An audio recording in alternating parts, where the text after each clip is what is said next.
Yes, Shiloh replied, lolloping into the gloomy room. Horatio looked at Shiloh's narrow shoulders, his scrawny body and red eye patch worn to correct his squint, and he had yet to see a weaker and more feeble bunny. But Horatio knew that looks could be deceiving. After all, hadn't he been just as weak and feeble once?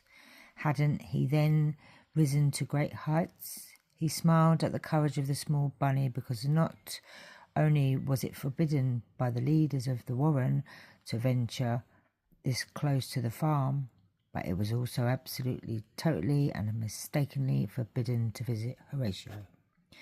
When Horatio had arrived here all those years ago, before the both body and mind, not to mention strong of manner, for he belonged to a very different variety of rabbit, they had barred their burrows against him. He had been forced to build a home on the other side of the forest, only a short distance from the farm that nestled in the valley below.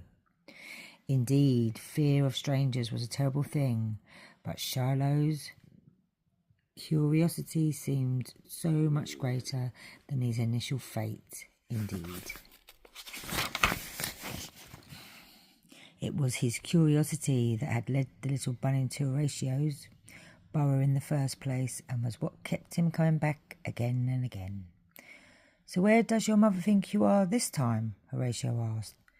"I said I was going to dig up turnips," Shiloh replied, one ear flopping over his forehead in embarrassment, because as lies go, he wasn't a very good one.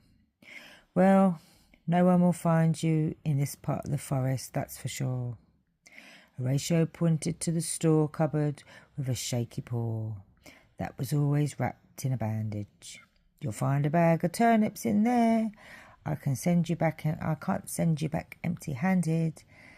You know you could get into a lot of trouble coming to see me. Mother says you're—" Shiloh hesitated suddenly, because what his mother said about Horatio wasn't very polite. "Mad." Horatio finished his sentence with a chuckle, then erupted into a fit of coughing.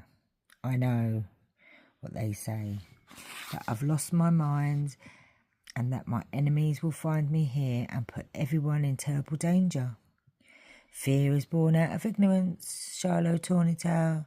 Don't ever forget that. Your leaders don't know any better." Shiloh gazed at the long scar on the old buck's cheek, the bandaged paw, and ugly stump of his missing forearm.